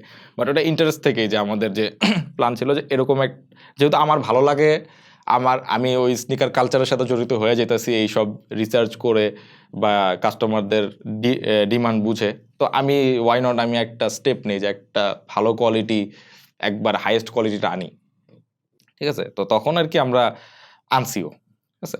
আনার পর মানে কোয়ালিটি দেখো আমার মাথা নষ্ট, এটা কি ফেক নাকি অরিজিনাল, আমি মানে হাত কাঁপতাছে এরকম অবস্থা, হাত ধইরা যে এতটা কোয়ালিটিফুল জুতা হইতে পারে বা এতটা রিয়েলিস্টিক হইতে পারে। তো ওইটাকে আমরা বলছি 1:1 গ্রেড, বাট অ্যাকচুয়ালি ওইটা আর কি ওই 1:1 গ্রেড বা ওইএম গ্রেড, এগুলো আসলে কোনো বেসিস হ্যাঁ ইয়া নাই, রিয়েলিটি নাই আর কি। ঠিক আছে, copy, good copy, bad copy, এরকম ভাবে আর কি চায়নাতে চলে। ঠিক আছে, তো 1:1 এটা আর কি মুখে মুখে ছড়ানো আর কি, এইভাবে আর কি চলতো। তো আমরাও আর কি ওটাকে নাম দিয়েছি 1:1 গ্রেড। তো ওটা আমরা আর কি আমাদের ডিসপ্লে সেন্টারে রাখছি। তখন একটা ডিসপ্লে ডিসপ্লে সেন্টারের কথায় আসতেছি, ওই যে আমরা একটা রুম ভাড়া নিয়েছিলাম, ওই যে 5,000 টাকা। তো ওইটা তো আমাদের দিন শেষে পরে আমরা 22-এর ঈদ পার করছি, 2022-এর ঈদ পার করার পর আমাদের আর কি এটাতে আটতেছিল না, জায়গা হইতেছিল না। তো আমি প্ল্যান করছি যে একটা ফ্ল্যাট নিব আমরা, 3 রুমের একটা 650 স্কোয়ার ফিট, 700 স্কোয়ার ফিটের ফ্ল্যাট যেরকম হয় আর কি, সরি দুই বেড আর কি, একটু ছোট স্পেস এরকম মিলে। তো সেটা আমরা নিছি, নিয়ে একটাকে আমরা ডিসপ্লে সেন্টার করছি, সুন্দর মতো করে ডেকোরেশন করে, দেওয়ালে জুতাগুলো সাজায়া, ঠিক আছে, বিভিন্ন শেলফ দিয়ে এরকম, বা যে ক্যাশ টেবিল দিয়ে আমরা ডিসপ্লে সেন্টার করছি। ওটা করার পর আর বাকি 2 রুমে আমরা আর কি ওয়্যার হাউস গোডাউন করছি, আর 1 রুমে আমি আর কি যে বেড বিছায় শুয়েও থাকতাম। ঠিক আছে, এরকম মানে থাকা লাগতো বিজনেসের সাথে, এরকম আর কি সিচুয়েশন হয়ে গেছে। তো এটা হচ্ছে আপনার 2022-এর কুরবানির পরের কথা, সেপ্টেম্বর অক্টোবর এরকম সময় আর কি। তো ওইটার পরে আমাদের ওই যে যেই পেজটা রানিং হইছে, কাস্টমার অনেক রিভিউ পাইছি, তো সেই পেজটা হুট করে চলে গেছে। চলে যাওয়ার পর তো হাই হুতাশ যে কি হবে এখন, এত তখন বড় একটা লট নামছে আমাদের, প্রায় 10 লাখ টাকার প্রোডাক্ট আমাদের স্টকে। ঠিক আছে, কি করব, পেজ তো নাই, মানে এরকম একটা সিচুয়েশন চলতেছে। তখন পেজে কত রিভিউ, কত লাইক? প্রায় 10 থেকে 12 হাজার ফলোয়ার ছিল তখন, আর রিভিউ ছিল অনেকগুলো, 50-60টা রিভিউ ছিল। 50-60টা রিভিউ তখন অনেক, এখনো অনেক, এখনো অনেক, মানে 5 স্টার রেটিং পাওয়া। ঠিক আছে, তো চলে যাওয়ার পরে দেন কি করব কিছু আর কি বুঝতেছি না। দেন আমার একটা পেজ ছিল না, ডিফারেন্ট নামে একটা পেজ ছিল, স্কুলের ফটোগ্রাফি ক্লাব এরকম নামে একটা, Mirpur Bangla school and college photography club, এরকম একটা পেজ ছিল আমার। ওটাতে 3,000 ফলোয়ার ছিল, মানে সব জেনুইন ফলো। তো কি করব বুঝতেছি না, নতুন পেজ খুললে তো চলে যেতেছে। ও তখনও অনেক ট্রাই করছি, এবার যতগুলো পেজ খুলতেছে সবগুলো চলে যেতেছে। দেন আমরা প্ল্যান করছি যে আমরা ভিডিও করব, যে আমি তমাল ক্যামেরার সামনে আইসা প্রোডাক্ট দেখাবো, এভাবে আর কি চালাতে। কারণ ছবি ছাড়া তো থাকতেছে না, আমরা তো একটা ব্র্যান্ড দাঁড় করাইতে পারতেছি না। ছবি ছাড়তেছি, পেজ চলে যাচ্ছে, বুস্ট করতেছি, পেজ চলে যাচ্ছে। তো তখন ওই পেজটার নাম আমরা ইরামবিডি দে। দেন 2022 সালের সেপ্টেম্বর মাসে আমি ফার্স্ট ক্যামেরার সামনে আসি, একটা মানে নার্ভাসনেস রাইখা একটা ভিডিও করছে, হ্যাঁ আমাদের এয়ার জর্ডান 1 শিপমেন্ট নামছে, এই প্রোডাক্ট সেই। আর তখনও কিন্তু ডিভাইস ছিল না আমাদের। ঠিক আছে, কি দিয়ে ভিডিও করব? তো তখন আমি রেডমির একটা ফোন চালাইতাম, রেডমি নোট 8। ওটা দিয়ে তো কোনো মতো আর কি অপারেশনগুলি চলতো, বাট ভিডিও করার মতো তো ফোন না। ঠিক আছে, তো তখন হাতে টাকা পয়সা নাই, পেজ চলে গেছে, এতগুলো মাল টাকা পয়সা কী করবো, কোনো মতে আর কি 50-60 হাজার টাকা ম্যানেজ করে একটা আইফোন কিনছি, iPhone 11 pro max, second hand কিনছিলাম, কত মনে হয় 63,000 টাকা দিয়ে। তো ওইটা দিয়ে ফার্স্ট শুট করে আমরা আর কি ওইভাবে মানুষ দেন ইরামবিডিকে চিনা শুরু করছে অ্যাকচুয়ালি, যে হ্যাঁ ইরামবিডির ফেস হচ্ছে তমাল ভাই। ঠিক আছে, তাদের জুতা এরকম রিভিউ করতেছে, দেখাইতেছে মানুষ। তখন একটা আর কি আমরা একটা অডিয়েন্স পাওয়া শুরু করছি, ভালোভাবে একটা অডিয়েন্স পাওয়া শুরু করছি। এখান থেকে আমাদের বিজনেস গ্রোথটা শুরু হয়েছে আর কি, অ্যাকচুয়ালি বিজনেস একটা বিডি শুরু হয়েছে 2022 সালের সেপ্টেম্বর মাস থেকে। প্রথমে কি স্টোর দিয়েছিলেন বসুন্ধরা সিটিতে? স্টোর দেইনি, ওটা তো আমাদের ইয়া ছিল, ওই যে ওটা ডিসপ্লে সেন্টার ছিল, মানে 3 রুমের ফ্ল্যাট ছিল, 1 রুমে ডিসপ্লে সেন্টার আর 2 রুম গোডাউন, এভাবে আর কি শুরু হয়েছে।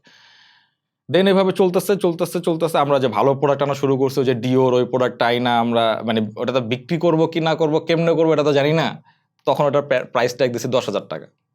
তো আমার ফ্যামিলি মেম্বার বলতেছে 10,000 টাকা তেমন জুতা কিনে, ফ্রেন্ড সার্কেল বলছে 10,000 টাকা তেমন জুতা কিনে, মানে তখনও মানুষ মানে জুতা মানে হচ্ছে 2,000-2,500 টাকা, এর বেশি কিন্তু জুতার বাজেট থাকে না কারো।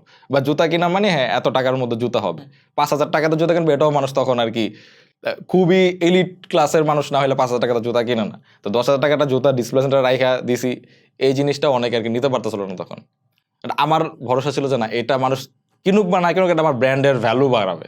ঠিক আছে, তো ওইটা একটা আমাদের ট্রেডমার্ক ছিল, যে ইরামবিডি এই প্রাইজের একটা জুতা আছে, কেন একটু দেখে আসি, কিনি বা না কিনে একটু দেখে আসি। এভাবে দেখতে ওই লটটা আমার সেল হয়ে গেছে। 10,000 দিয়ে কিনছে, হ্যাঁ শেষ হয়ে গেছে। ওটা শেষ করতে টাইম লাগছে, 2-3 মাস সময় লাগছে। দেন ওটা আবার আনছি। ঠিক আছে, ওটার সাথে সাথে আমাদের এক্সিস্টিং যে প্রোডাক্ট ছিল জর্ডানের, সেগুলো আমরা যে ভালো কোয়ালিটিগুলো আনা শুরু করছি, সবচেয়ে বেস্ট কোয়ালিটি, একটু মিডিয়াম কোয়ালিটি। আপনি কোয়ালিটিটা জাস্ট বেটার করে প্রাইসটা বাড়াই দিছেন।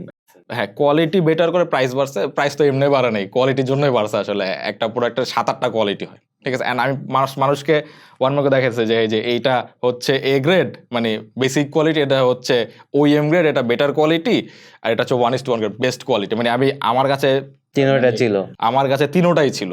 তো মানুষ ওই জিনিসটা দেখে আর কি ইমপ্রেস হয়েছে। অ্যান্ড ভিডিও আমি সবকিছু সুন্দরভাবে বোঝানোর চেষ্টা করতাম, মানুষ বুঝতো, অ্যান্ড আমার ভিডিও অনেক লাইকও করছে মানুষ। দেন এইভাবে আর কি ইরাম বিডি একটা ফেস হয়ে গেছে, এইভাবে ইরাম বিডিটা গ্রো করছে। দেন এইভাবে চামলাই নিই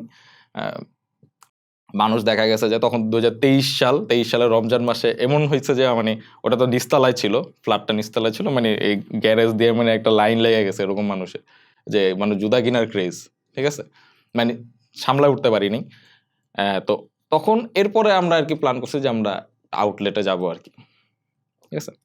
আর আমাদের ক্রেজ উঠার পেছনে আরেকটা রিজন ছিল, সেটা মানে আমার বলা যায় যে আমি মানে মাথার মধ্যে আইসা পড়ছে এই যে একটা জিনিস, সেটা আমি মেনশন করতে, সেটা হচ্ছে একজন কাস্টমার সে কানাডা থেকে আসছে, ঠিক আছে। তো কানাডা থেকে আসার পর সে ভালো কোয়ালিটির জুতা খুঁজতেছে, সে পাইতেছে না। দেন 1 নম্বরে গেছে কোন একটা দোকানে, মিরপুর 1 নম্বর। তো ওইখানে তো মানুষ জুতা বিক্রি করে বেশি আর কি, কপি টপি বা এগুলো বেশি চলে, মানে জুতা কিনা মানে ক্যাপিটাল টাওয়ারে যাবে বা 1 নম্বর এইসব মার্কেটে যাবে। তো ওইখানে একটা শোরুম ছিল, নাম বললো। তো ওইখানে একজন এমপ্লয়ি মানে আমাকে চিনে পার্সোনালি। তো ওইখানে দোকানে গিয়ে আর কি বলছে যে ভালো কোয়ালিটির জুতা আছে আপনার? আমি বলছি ভালো কোয়ালিটি না, মানে এইগুলি আছে এবারে যে কোয়ালিটি, বাট আপনার পছন্দ হইতেছে না কাস্টমার। দেন বলছে যে আপনার যদি আরো ভালো কোয়ালিটি তাহলে আপনি ইরাম বিডিতে যান, ঠিক আছে। বললো যে ইরাম বিডি কই, তো এই লোকেশন দেখাই দিছে। তো ওই কাস্টমারটা আমার বাসায় আসে হুট করে কল দিয়ে, যে ভাই আমি খুঁজে পাইতাছি না তো কইকে, পরে আমি অ্যাসাইন হয়েছি, দেন আর কি নিয়ে আসছি বাসায়। আনার পর তো সেই কোয়ালিটি দেখে একবারে পাগল লাগেছে, যে ভাই এগুলো তো একেবারে অরিজিনালের মতো, আমি তো অরিজিনালও ধরছি এই সেই। দেন উনি প্রায় ওই দিন কেনে নাই, পরের দিন তার ফ্যামিলি মেম্বার নিয়ে আসছে, একবারে কানাডা থেকে সবাই আসছে, ঠিক আছে, বাপ মা ভাই বোন মানে দুনিয়ার সবাই নিয়ে আসছে। আমার বাসা তো ছোট, মানে ছোট একটা রুম, মানে 10-12 x 12, না এটা তো অনেক বড়, 12 x 12 স্কোয়ার, 12 x 12 ফিট এরকম রেঞ্জের ছিল। তো আসছে, মানে আমি কি করে বুঝতে, আঁকা মানুষ সবকিছু আমি সামলাই। তো তারা শপিং করতে করতে 55,000 টাকা শপিং করছে ওই রুমে বসে। ওই রুমে বসে। আর এত পরিমাণের মানে শপিং এই পর্যন্ত কেউ করে নাই, 10,000 20,000 পর্যন্ত গেছে, 55,000 টাকা শপিং করছে। অ্যান্ড আমার মাথায় আসলো যে ওয়াই নট এটা একটা আমি ভিডিও করি, যে এরকম করে সে টাকা দিতেছে, টাকা গুনতেছে, আমি ক্যামেরাটা অন করে একটু ভিডিও করলাম, ঠিক আছে। দেন যে জুতা কি দিচ্ছে আমি খুলে দেখাইতেছে, 1 by 1 করে চেক করতেছি, তো ওদেরকে দেখাইতেছে, চেক করছে, আমিও ভিডিও করতেছি। তো আমি ওইটা আবার এডিট করে রিল আকারে ছাইড়া দিছি ফেসবুকে, অ্যান্ড এটা মানে মিলিয়নস ভিউ পার হয়েছে। ওইখান থেকে ইরাম বিডি ক্রেজ আরো বাড়ছে, যে তখন যে মানুষ ফ্যামিলি নিয়ে আসা শুরু করছে, এরপরের থেকে ফ্যামিলি নিয়ে আসা শুরু করছে, যারা প্রবাসী আছে বাংলাদেশে আসছে তারা ফ্যামিলি নিয়ে আসা শুরু করছে। মানে ওইটা একটা হ্যাবিট হয়ে গেছে, একটা হ্যাবিট। ওইখান থেকে আবার ইরাম বিডি যে মাউথ টু মাউথ বা ওইভাবে একটা মার্কেটিং হয়ে গেছে, যে মানুষ গাড়ি ঘোড়া নিয়ে আসতেছে, বাসার সামনে বড় আসতেছে, কিনা নিয়ে যাইতেছে, বড় বড় শপিং করতেছে, বেশি বেশি বাজেট এরকম। ওকে ভাই, আমরা একটু পজ করব। আমরা তো গল্পটা শুনলাম, এখন আমরা এই সেগমেন্টটাতে জাস্ট বিজনেস নিয়ে কথা বলবো। সো আমাকে বলেন, একটা শোরুম দিতে কত টাকা লাগে, আর লোকেশন ওয়াইজ বলেন, একটা বসুন্ধরা সিটিতে দিতে কত লাগে, যমুনা, ইন জেনারেল। আমি একটা জুতার ব্র্যান্ড খুলবো, আমি একটা শোরুম দিব, আমি ইরাম বিডির কম্পিটিটর হব, কি আমার কত টাকা বাজেট নিয়ে নামতে হবে একটা শোরুম দেওয়ার জন্য? হিউজ বাজেট লাগে ভাই। কত টাকা? ধরেন বসুন্ধরা সিটি ফার্স্ট আউটলেটের যদি কথা বলি, সেটা আমরা 2023 জুলাইতে দিছি, এটা মিরপুর 12 নম্বর লোকেশনে। 12 নম্বর প্লেসটা একটু ক্রাউডি ওখানে। এটা শোরুমটা হয়েছে প্রায় 700 স্কোয়ার ফিটের জন্য কত অ্যাডভান্স? ওখানে অ্যাডভান্স একটু কম, অনেক। কত? ওইখানে মিরপুর 12 লোকেশন, ওইখানে ওইগুলো অ্যাকচুয়ালি শপিং মল না, মানে স্পেস রেন্ট এরকম টাইপের। অ্যাডভান্সটা কত? ওটার আমাদের অ্যাডভান্স পড়ছিল প্রায় 6 লাখ টাকা, 6-7 লাখ 6 লাখ টাকা অ্যাডভান্স। ভাড়া এভারেজে কেমন হয় আপনাদের? না, ইন জেনারেল বলতে পারেন। ভাড়া ওইখানে আমার প্রায় 80 থেকে মানে পরবর্তীতে বাড়ছে কিছু, আমরা 1 লাখই ধরি, 1 লাখ টাকা ভাড়া। আমি 6 লাখ টাকা অ্যাডভান্স, 1 লাখ টাকার ভাড়া রাফলি। এটা দিলে ডেকোরেশনস আছে, ডেকোরেশনসে কত দিতে হবে রাফ? ওইটাতে আমাদের ডেকোরেশন মেবি 12-13 লাখ গেছিল। 12? ওকে, এটা জাস্ট মিরপুরের একটা দোকানে। ওকে, সো এটা শুনে অবাক হয়ে যেত স্যার, যমুনা বসুন্ধরার কথা শুনলে তো তো 20 লাখ টাকার মতো লাগছে আপনার ওই প্রোডাক্ট করতে, ছাড়া হ্যাঁ। সেট আপ করতে। হ্যাঁ 20 লাখ টাকা মানে এট এ টাইম আমার লাগে গেছে ওই শোরুমটা দাঁড় করাইতে, অ্যাডভান্স ভাড়া হাবি যাবি। আচ্ছা, আর কেউ যদি বসুন্ধরায় দোকান দিতে চায়, সবচেয়ে ছোট দোকান হিউজ বাজেট। যেমন কত কত? আচ্ছা সেকেন্ড স্টেপ বাই স্টেপ। না না না, আপনি জাস্ট আমাকে যমুনা বসুন্ধরা এভাবে বলেন, তাহলে ইজিয়ার আমার জন্য। আমি যমুনায় দোকান দিব। যমুনায় দোকান দিবেন, যমুনায় দোকান দিতে গেলে আপনার তো বড় শোরুম নিতে হবে। হ্যাঁ। ছোট দোকান খায় না মানুষ, ঠিক আছে? ও আসলে কেন? এখানে স্পেস বড় বড়, মানুষ ওইভাবে মানে এক্সপিরিয়েন্স নিতে যায়, নট শপিং, এক্সপিরিয়েন্সটাও নিতে যায় মানুষ। তো কত স্কোয়ার ফিটের নিতে হবে যমুনায়? মিনিমাম আপনার যদি আমার কম্পিটিটর হতে চান সেক্ষেত্রে অবশ্যই আপনার মিনিমাম 2-3 হাজার স্কোয়ার ফিট নিতে হবে। আচ্ছা, 3000 স্কোয়ার ফিট আমি আপনার কম্পিটিটর হব, কত টাকা অ্যাডভান্স দিতে হবে আমার? অ্যাডভান্স যাবে প্রায়, যদি এখানে অনেক ব্যাপার আছে। এভারেজ বলেন। যমুনার মালিকানার কিছু স্পেস থাকে, আবার অনেকে স্পেস কিনে রাখে, যমুনার মালিকানাই নিব আমি। ওটা পাবেন না আপনি। ওকে, তাহলে ওটা তো অপশনে দিতেছেন কেন? মিলে ঝুলে পাবেন আর কি, ঠিক আছে? তো অন অ্যান এভারেজ আপনার প্রায় 40 থেকে 50 লাখ টাকা অ্যাডভান্স যাবে। শুধু অ্যাডভান্স যাবে 40 থেকে 50 লাখ টাকা। ওয়াও। কি? ওকে, আর এভারেজ রেন্ট কি রকম হয়? সব মিলে আপনার ওইখানে রেন্ট আসবে প্রায় 6 থেকে 7 লাখ টাকা। 6 থেকে 7 লাখ টাকা মাসের রেন্ট, আর তারপর 3000 স্কোয়ার ফিট সাজাইতে আমার আরো 20-30 লাখ টাকা লাগবে ধরতেছি। 20 আপনার 3000 স্কোয়ার ফিটে তো 20 লাখ টাকা লাগতেছে, আপনি যদি আমার 12 লাখ টাকা লাগছে। আমাদের কথাটা বলি, আমাদের যমুনার ডেকোরেশনে প্রায় 50 লাখ টাকা গেছে। সো টোটাল ওইখানে আপনার 1.5 কোটি টাকার আশপাশের অপারেশন, মিনিমাম 1 কোটি টাকা 1 কোটি টাকার 1 মতো কোটি লাগছে টাকা গেছে। প্রোডাক্ট ছাড়া। প্রোডাক্ট ছাড়া। প্রোডাক্ট ছাড়া 1 কোটি। 1 কোটি টাকার সেট আপ লাগছে। এই জিনিস এটা কি মানে প্রফিটেবল এই জিনিস করা আপনার? এটা তো শুরুতে আপনার প্রফিটেবল না, আমরা তো ওই যে ধইরা আসছি জিনিসটা, তাই না? আমরা তো কাস্টমার নিয়ে আসছি, ঠিক আছে? যে আমি যেই চিপাই শোরুম দিই না কেন মানুষ আসবে, কারণ জাস্ট ফর ইরামবিডি, ইরামবিডির ব্র্যান্ড, ইরামবিডির ফেস, ইরামবিডির প্রোডাক্ট, ইরামবিডির ভ্যালুর জন্য আসবে। যেই জায়গায় দিই সেই জায়গায় যদি আসে, তাহলে আমি যমুনা ফিউচার পার্কে 7 লাখ টাকা দিই কেন? আমি একটু বাইরে এসে যে ওই কারণ মানুষ চায় যে ভাই যমুনায় আসেন, যমুনায় কম্পিটিটর আছে আপনাদের, ওয়াই নট, আপনারা কেন আসতেছেন না? আপনারাও আসেন। Makes sense. মানে শোরুম দিছি জাস্ট আমাদের ইচ্ছায় না, কাস্টমারদের ইচ্ছায় দিছে। কাস্টমাররাই, আপনি এখন আমার পেজে কমেন্টে গেলে দেখো যে ভাই কুমিল্লা শোরুম চাই, ভাই বরিশালে শোরুম চাই, ভাই নোয়াখালী শোরুম চাই, মানে মানুষ কন্টিনিউয়াস কমেন্ট করতে But ওইটা কি আপনাদের জন্য সস্তা না, কুমিল্লায় বরিশালে শোরুম দেয়া? সস্তা, বাট অপারেশনটা একটু টাফ। ম্যানেজ কারণ করা এটা আমার হাতের নাগালে আছে, ওইটা তো আমার হাতের নাগালে, সেটার জন্য আমাদের প্রপার ম্যান পাওয়ার সেট করতে হবে, ওইভাবে ট্রেন আপ করতে 1 হবে। কোটি টাকা দিলে তো করা যাবে। শোরুম দিতে কষ্ট হবে না তেমন, বাট আমাদের প্রোডাক্ট রাখতে হবে। আমার প্রোডাক্ট তো কস্টলি অনেক, যেখানে আমাদের অন অ্যান এভারেজ যে প্রোডাক্ট 1 কোটি টাকা দিয়ে তো হবে হ্যাঁ দেন 1 কোটি টাকা। না? যমুনায় এই যে আর বসুন্ধরা সিটিটা একটু বলেন, বসুন্ধরা সিটিতে কত টাকা লাগে? বসুন্ধরায় হয়েছে কি, মানে ওইরকম বড় স্পেস নেই, ছোট ছোট ছোট ছোট দোকানে ভাগ হয়ে গেছে সব। ছোট একটাই দিলাম। ওই ওই দোকানের স্পেস হচ্ছে এরকম 10 ফিট বাই 12 ফিট, এরকম মানে কত স্কোয়ার ফিট হয় এটা হিসাব করে দেখতে হবে। 1200 স্কোয়ার, সরি 120 স্কোয়ার ফিট। তো এরকম একটা দোকান যদি আপনার রেন্ট নিতে চান, এখানে আপনার 5 লাখ থেকে 15 লাখ পর্যন্ত অ্যাডভান্স দিতে হবে। বসুন্ধরা আউটলেট দিতে তাইলে কত টাকা লাগবে? ওটা তো ওইটা দিয়ে তো আপনার আউটলেট হবে 5-7 লাখ তো আমার অ্যাডভান্স। ওই একটা 120 স্কোয়ার ফিট দিয়ে তো আপনার আউটলেট, ব্র্যান্ডের আউটলেট করতে পারবেন। আমার 2-3টা লাগবে। আপনার 2-3টা দিয়েও হবে না, অনেকগুলো লাগবে। আপনার চোখে আমার 3টা দিয়ে করতে হয়েছে। ওকে, সো আমিও 3টাই দিব, যেহেতু তাও আপনার আমি কম্পিটিটর। স্যাটিসফাইড না আমার বসুন্ধরা আউটলেট। আচ্ছা, কত দিছেন তা? 3টা দিতে কত লাগছে? 3টা দিতে এরকম ওই তো 5 লাখ পার দোকানে, 5 লাখ থেকে 15 লাখ টাকা এরকম। সো 15 লাখ টাকা দিয়ে আমি অ্যাডভান্স। ভাড়া কেমন হয় 3টার? প্রায় 2 থেকে 3 লাখ টাকা। নাইস। এই মুহূর্তে ভাই ইরামবিডির এক্সাক্ট নাম্বার না বলতে চাইলে একটা রাফ অ্যারাউন্ড বলতে পারি, এরকম থেকে এরকম কিরকম আয় রোজগার হয় এখন সবকিছু মিলায়, অনলাইন অফলাইন চ্যানেল? এটা না বলি থাক। ওকে, আমি একটা নাম্বার বলি, আপনি বলেন যে এগুলোর আশপাশে নাকি না। আমরা অ্যাকচুয়ালি ইনকামটা ওইভাবে, আচ্ছা ওইটা বলা দরকার। আপনার এখন লোক কিরকম আছে? লোক কয়জনের টিম? আমাদের মোটামুটি অপারেশনে 35 জন, 30-35। এভারেজ ওদের স্যালারি কেমন হয়? 20 যারা ম্যানেজমেন্ট পর্যায়ে আছে তাদের স্যালারি 20 আপ। 25। অন অ্যাভারেজ দিনে ভাই কয়টা জুতা বিক্রি হয়? মানে বেস্ট সময় ঈদ ছাড়া, ঈদ নরমাল ধরেন আজকে আমাদের যে মানে ফ্যান বেস, কালচার সবকিছু আমরা যেভাবে নিয়ে বিজনেসটা দাঁড় করাইছি, আমাদের সারা বছরই বিজনেস দেখা গেছে। ঈদ গেছে, ঈদে যে সেল গেছে, ঈদের পরের দিন যখন শোরুমটা খোলে আরো বেশি সেল যায়। বাট মানে ধরেন অ্যাভারেজে ঈদ ছাড়া এমনি ডাউন টাইমে কয়টা? কোয়ান্টিটি বলতে পারবো না, বাট মোটামুটি ভালো সেল যায়। ধরেন দিনে 500। 500 জুতা? না না না, 500 জুতা বিক্রি করবো না।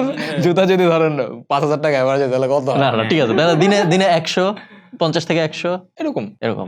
মাশাআল্লাহ ভালো। দিনে যদি 50-100 আপনার তো রেগুলার শিপমেন্টও আনতে হচ্ছে। রেগুলার শিপমেন্ট আছে। এখন কি পুরা কন্টেইনার ভরে খালি আপনার জুতাই আসে এরকম? আমাদের আসে হচ্ছে কার্গোতে, কার্গো বিমানে আসে, সব এয়ারে আসে সব। তো অনেক এক্সপেন্সিভ এটা। Expensive, কারণ আমার তো ওই যে আপনি যেটা বললেন যে ওই যে যদি এক্স এর সাথে কোলাবোরেশন হয়, ওই প্রোডাক্টটা এই ডেটে রিলিজ, আমার তো আগে আনতে হবে। সো আচ্ছা, আপনারা কি ঠিক করতেছেন যেটা অন্যরা ঠিক করে নাই? আপনারা সেটা যদি আমি বলি, সেটা আমার স্ক্র্যাচ থেকে আসতে হবে একবারে। স্নিকার কালচারটা বাংলাদেশে এইভাবে তৈরি হয়েছিল, মানে এইভাবে মানুষজন স্নিকার সঙ্গে জানতেছে যে কপি জুতা সবই ঠিক আছে। আপনি জুতা কিনতে যাবেন, ভাই মানে সেলসম্যানরা দোকানে ভাই আসেন, এই ভাই আসেন, ঠিক আছে, মেড ইন ভিয়েতনাম জুতা, ঠিক আছে, মেড ইন ভিয়েতনাম, ভিয়েতনাম থেকে ইম্পোর্ট করা, মানে এই কথাগুলি প্রচলিত ছিল তখন।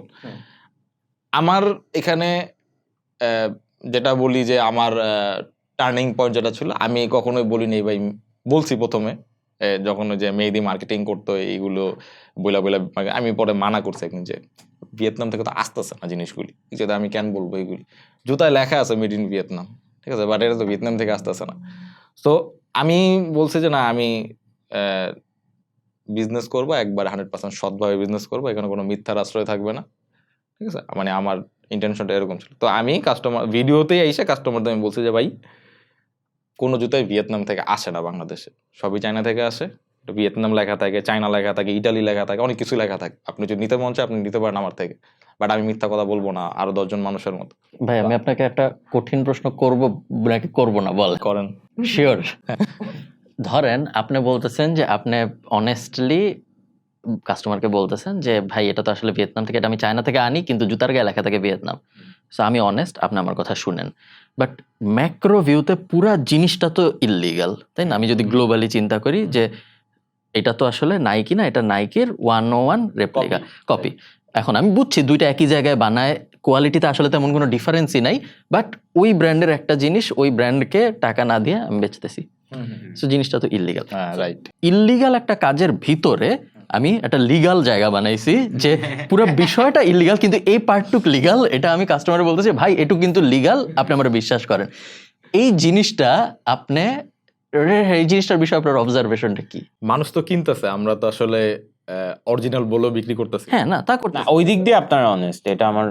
আর বাংলাদেশের মতো কান্ট্রিতে এগুলো ধরেন আপনি ফুটপাতে গেলে নাইকির গেঞ্জি পাইতেছেন, এডিডাসের পাইতেছেন, তো মানুষ কিনতেছে, জি অরিজিনাল কিনা কপি এটা কেউ হ্যাঁ অবজার্ভ করতেছে না। আপনি একটা হেডফোনও কিনতেছেন কপি, ঠিক আছে, এমআই লেখা বা স্যামসাং লেখা বা লেনোভো লেখা, এগুলো সবই কপি। সো মানুষ ওইটা কিন্তু অবজার্ভ করতেছে না।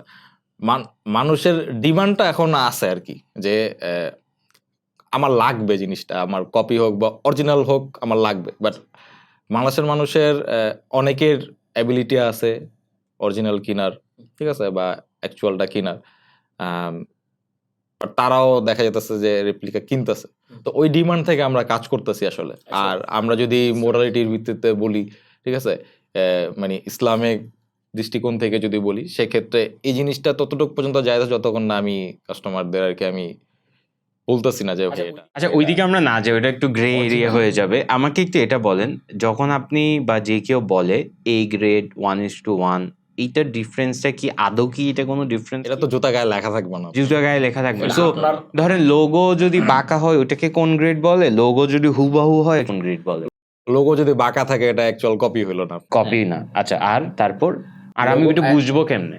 এটা বুঝবেন কেমনে, সেজন্য আপনার জানতে হবে জুতা সম্পর্কে।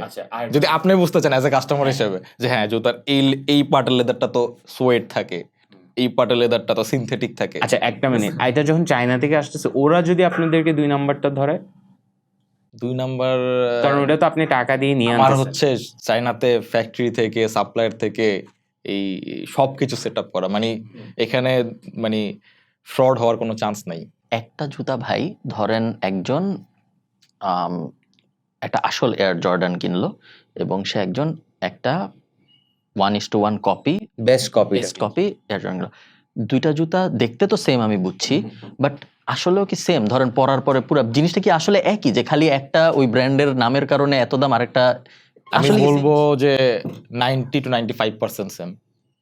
কিছু জিনিস তো স্পেস থাকবেই যেগুলো অ্যাকচুয়ালি আপনি পারবেন না বা অ্যাকচুয়ালি আপনাকে দিবে না, এগুলা কারণ কিরকম? বাজেটের একটা ব্যাপার আছে এখানে।